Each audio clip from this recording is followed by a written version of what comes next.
Joined us, you're still on to Enterprise Morning, reaching you from Enterprise Television. Let's get to our conversation for this morning.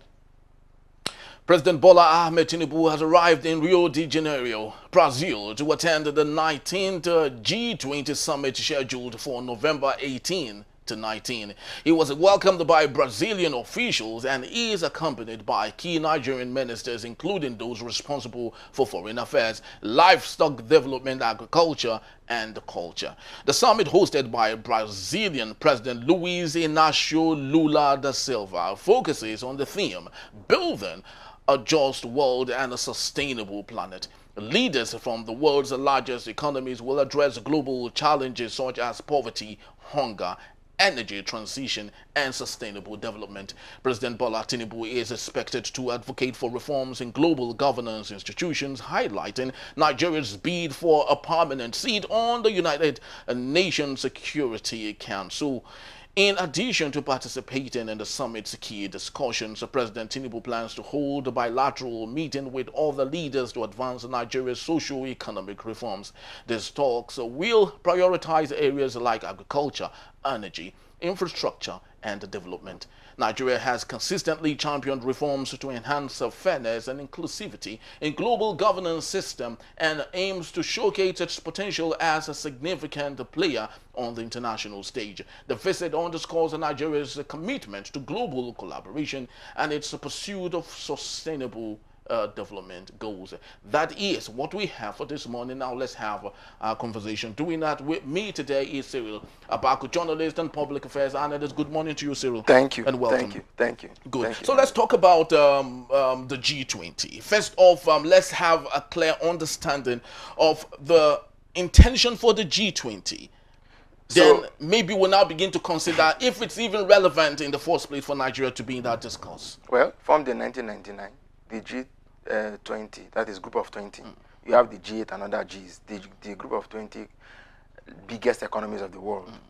It's like the antechamber to the what used to be the G8, which later became the G7 with the expulsion of Russia. Oh, okay. Yeah, so these are the world's largest 20 economies. They come together annually to have discussions on the biggest issues of the day.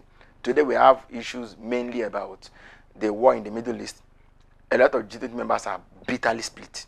Okay. You have the challenge of Russia invading Ukraine. They are bitterly split. As a matter of fact, Putin is not at the meeting because of the International Court of Criminal Court arrest warrant against him over his invasion of Ukraine. So of course he's not at the summit. You know, there's another alignment called the BRICS countries, which Russia loves to really. So even if, Russia and China are the ROS of BRICS. Spearheading BRICS. Spearheading BRICS. You have India. India is anti-China but pro-Russia, as it were. But the point to be made is this: we were at G20 last year in India. The Indian Prime Minister was in Nigeria 2 days ago, 3 days ago. Between last year and now, what has happened? As I speak to you today, the issues on the table for the G20 are basically about the fact that Trump is coming back to the White House. Okay. There's war in Russia versus Ukraine, and there's also, the other one, the Middle East crisis. But the Brazilian president, you know, is very socialist. So he is forcing them to, and telling them that, look, these are not the only issues. We must end world hunger. We must tax the rich more. We must deal with climate change. Imagine issues that even sound remote to you. But the man is insisting that we must not only discuss wars, we must discuss poverty. We must discuss taxing the rich. So when I heard you read the Nigerian president's agenda, I'm wondering, what are we offering G20 that will make them look at us? What is the meeting of global governance? What does that even mean? In our own backyard, coups are taking place. Whenever we're talking about democratization for the Sahel or for Southern Africa, we're talking about what is global governance. The Minister for Livestock we are taken to the meeting. What will you go and do there? The Brazilians have found a way to make sure you don't do more cattle than Brazil does. Brazil has more cows and beef market than Nigeria does. But we don't have herdsmen killing people in Brazil. The Minister of Agriculture is telling the president to see if we are serious when our national grid has died. So all the countries at the G20, they don't have national grids collapsing. They don't. As a matter of fact, there's even a conversation about tripling the source of alternative energy at the G20. The Argentine president is saying that he will not attend the meeting. You know, and Argentina and Brazil, of course, you know, are very close. Yeah. The Argentines speak Spanish. The Brazilians speak Portuguese. Whichever way you look at it, they call it the Iberian culture. Okay. They are largely Iberian. A lot of Brazilian players play in either Real Madrid, Spain, or Barcelona. Okay. Same for Argentina. So these people are, when you talk about cultural issues, and they have a stake in the world. Brazil has Petrobras. Are we more oil producing than Brazil? They have Petrobras. Brazilian Petrobras is among the big. You know, Russia has Gazprom.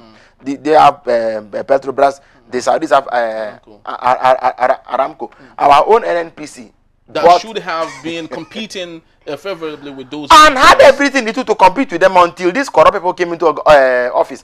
You have an NNPC that has spent 3 trillion to import. Is it 27 trillion or so? Anyway, some trillions to import fuel in just within a month. In the past few days, they've spent that trillion to import fuel when Dangote is already producing. Initially, they said that they are going to be the ones to be the sole off-taker of Dangote. When that one didn't work again, they said, okay, what are you still importing fuel for? So clearly, where I'm just going is this: some of these meetings, even if we didn't attend, it will not even make a difference. You see, you only make a play when your hand is strong. You only make a stake when you know you have something to compete. Until then, why don't you just send Shetima to go and represent us there? Argentina sent a delegation. Have they become any less Argentina? They've not. The simple thing we can do is to say we have domestic issues at home. How do we fix them? Until you are serious enough to fix your domestic challenges, you cannot make a play outside. Because the point is this, okay? You look at Singapore, you look at Malaysia, you look at Dubai and so on. They have all evolved their own distinct models of development and growth. Now, at conference like this, when you do, maybe, you know, this conference, for example, delegates have been meeting since July. They've been discussing, the communique is already set. Just that now, you saw yesterday being Monday, Joe Biden, the reason the Ukraine-Russia was become another issue is because Joe Biden said Ukraine can now use American-made weapons in Russia. To that extent, you see, that has also changed the dynamics. So there was an attempt to change the communique of the conference at the last minute. But Brazil is saying no. But the point is this: when we go to these meetings, how many people come to us on their own to say, Nigeria, we've seen what's going on in our country. We want to invest. Mr. President, what can we do? What can you offer? If they're not coming after you, and you're the one that's always going to beg for both to come and invest, that is if we're even begging. Because the president delegation doesn't tell me that they're looking at it. See, they will not come and put money in agriculture because there's insecurity. They will not come and put money in livestock because you don't have the livestock is not about farm cows moving around. Livestock is about the industrialization of the sector. Beef, which some countries even export, okay? But if they see that you're using your cow industry as an agenda for something else, why should they come? Because it's no longer business. It's not. Them, it's more like culture. It's more like a way of life, yes, and not business. But let's take a look at this from another perspective. Because with all you've said now, it seemed to us that the president is just going there to fill in the blank space. I honestly think so. All right. So what do you think could be the mission of the president if really he knows too well that going there is insignificant? Because most of the countries we're talking about don't even know, even if they believe that Nigeria is a very great tool in Africa, they don't see it like an investment ground. So why do you think the president, chose to go for this? Remember, he didn't go for hunger. You took that out of my mouth. Yes. Because if he didn't, and then at the conference that from what you read, yes, that he was going to make a play for Nigeria's permanent seat at the United Nations Security. What does that mean? Is that what you discussed at G-20 summit? These international fora, these are very sensitive, very high stakes places where a lot goes on in those places. Somebody who was a well-known Nigerian influencer, social media buff, PR consultant, everything. He's been there done as a writer, journalist. He said he was privileged to attend World Economic Forum at Davos. And he saw Nigerian billionaires running around like children, hawking pure water, sachet water in traffic. All of them looking and acting very survivalist. Do you know why? It is because in Nigeria, you know, you can sell an extension in Nigeria and become a millionaire overnight. Yeah. You're not adding value to anything. You're just buying and selling. And it is the highest you can achieve in this country. Some of them are bank owners who just collect money. They're not accountable. They are just doing business. So illicit money passes through their bank, and like a siphon or like a pipe. You know, if water passes through the pipe will be wet. So they are not making money because they're floating ideas. They're making money because opportunity came for them to just be. So when you go to these places, when you see billionaires who spend 10 years looking for one solution to change global civilization, and spending so much to have that happen, and who invest in R&D like they are spending their lives, you know what I mean? There is a gap between ours and theirs, and that's not to even mention how and when people, you know, when a space also where you could have so much money overnight and nobody will bother to ask how you became by it. You will even look like an enemy of progress. Now, you look at such a society where there's no accountability, where there's no transparency. You now want to fit into a global space where people are thriving on a different set of values entirely. Values are what ultimately shape civilization. It is not even good that, you know, our government is one in which people can make all kinds of accusations against government, against government, and we don't really get to the root of these issues. So, but the world watches. All the embassies and consulates in your country are not there to process visas alone. In case you don't know, they are listening posts. So yes, that's what they primarily do. To feed the motherland. Yes, that's the primary work. So if you don't understand this and you think that they monitor these things and they see how many people are let me say this: if you honestly and sincerely want to matter, then matter from your domestic side. You saw when a Chinese company seized presidential jets. How does this even sound in ears of serious people? How does this sound? Somebody told a colleague of mine came and said that it was a TV station. Whenever they go to cover events or go for certain assignments, the organizers will stand up and say, "Is so-and-so station here? No. Is the other one here? No." They will wait. Meanwhile, they are there waiting. I said, this matter is simple. It's about value. And it's about perceived value. This is the reason even those who are on their way down, people will still think that they are dead, that they are up. So what do? You must represent who you are. You must reimagine and repurpose and what's the word? Represent. What I mean, you must repackage yourself as it is here, as it is then, and tell them, then repropose a value that they can buy. Right. If you won't do that, they will not take you seriously. You are in a country where there's nothing they need. Imagine a president telling his counterpart from Dubai, from the UAE, say, if my lieutenants ask you for bribes, report them to me. Come and report to me directly. You know, which shows that we have crippled a system that can hold, you know, things to themselves. But let's take a look at climate change. I think it's very, very important. The reason Brazil, I want to believe, you know, were good enough to host that particular was, of course, to talk about climate change and so many other things. Joe Biden, when he arrived in Brazil, one of the first points he went to was the Amazon. He went there for the first time. A United States president had the opportunity of going to see the devastation on what what had been called the heartbeat of the world, the Amazon. So speak to us on this particular matter. In Nigeria particularly, just a couple of weeks back, we had flood, you know, ravaging the whole community, and we still have issues coming like that. So why do you think that the president is not even consistent about ensuring that climate change is what should be the burning matter in this particular thing? Because knowing that climate change is very key and important to the things that we do. Climate change, frankly speaking, is an issue that both global north and global south, right, are critically and centrally involved in. It's understandable. But before Nigeria responds to the climate change crisis, what is the AU position on climate change? Okay. What is ECOWAS's position? Because that is where our leadership ought to begin from. I thank God you agree with me. Are we leading really? Are we providing leadership at all?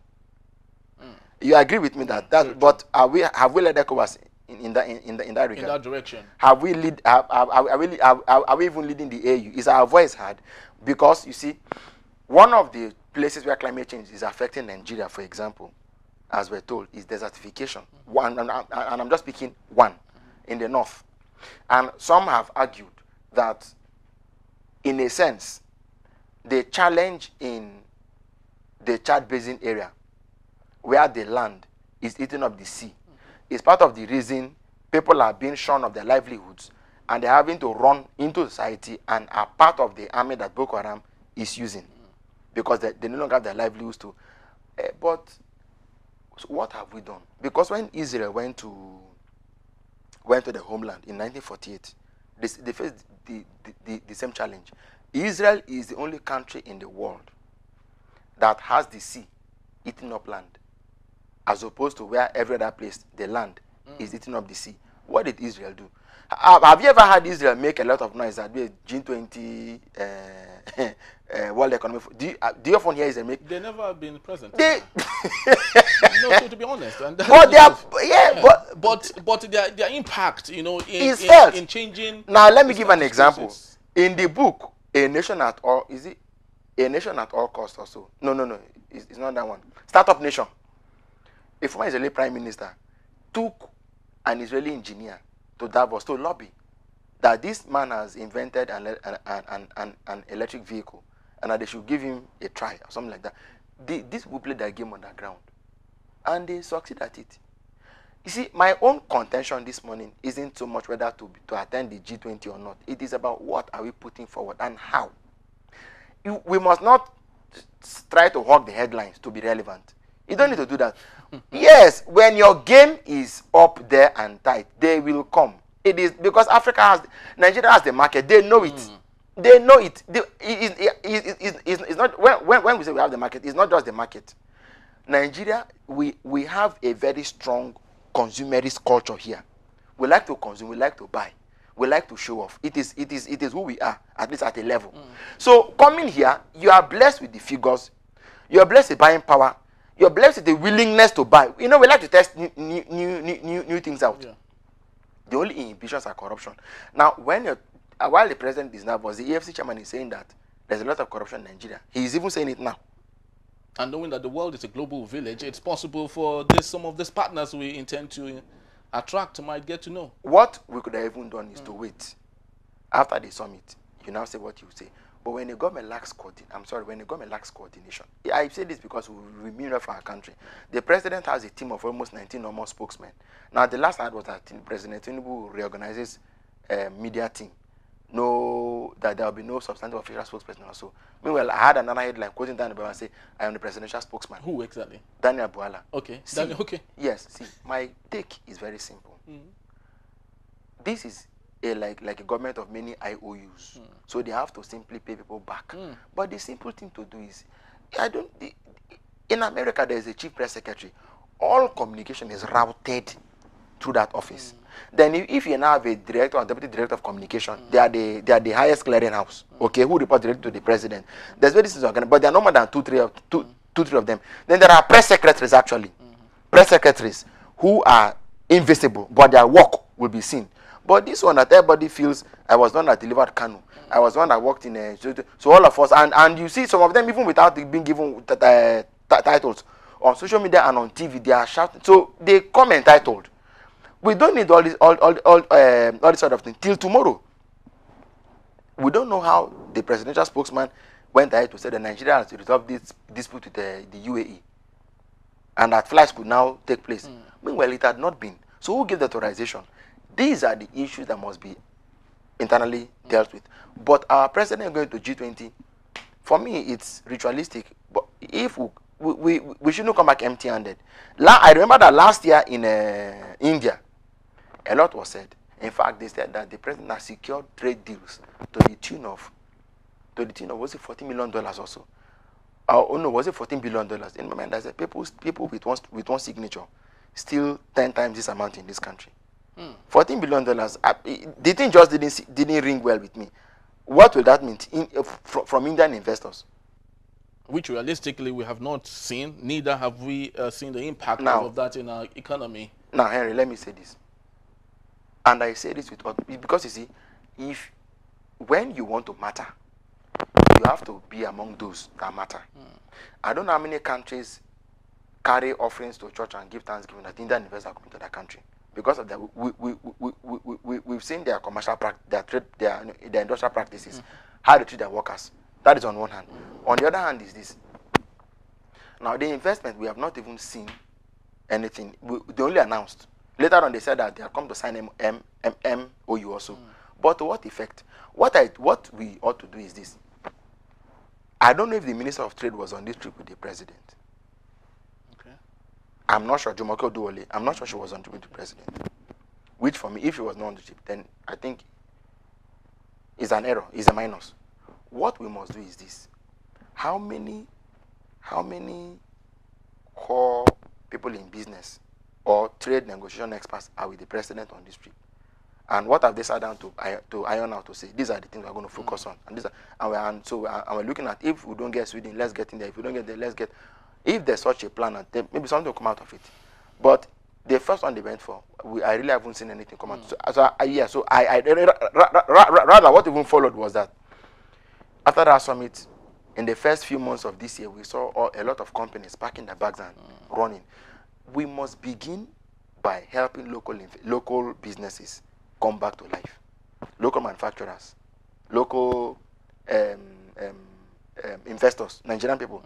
If they are thriving and doing well, that should be the first buffer, the launch pad on which we can go and bring in other people who will do what they are not already doing. So even if we went to China now and brought people to come and do what local manufacturers have run away from because of high tax, and have we done ourselves good? That doesn't look like a long-term solution to me. Very true. Just my thoughts. The president is in Brasilia. No, not Brasilia. Rio de Janeiro. But I don't know. But I hope it brings something good for us. Anyway. Yes, of course, we hope that he brings something home to Nigeria, but the truth remains that you cannot have a sustainable country where it's expected that people would come when in the home front you have not done the needful. It will still have issues of insecurity, we'll still have issue of energy, we'll still have issue of multiple taxation from different organs of the government. How do you expect people to come to such a country? Well, we do hope things will change, and we wish the president well, and hope that something good happens at the end of this summit. Thank you so very much, Sayola Bako, for being part of our show. We truly do appreciate you. Most importantly, we'd love to say thank you to you. You've watched, you've streamed, wherever you've done that around the world. We truly do appreciate you. But please do well to visit us for more on these and lot more. Also, you can always see and get us at enterprisetvnews.com. You may like, comment, and follow us on all our social media platforms at Enterprise TV 7. I am Henry Igwebike. I'll see you tomorrow. Bye-bye.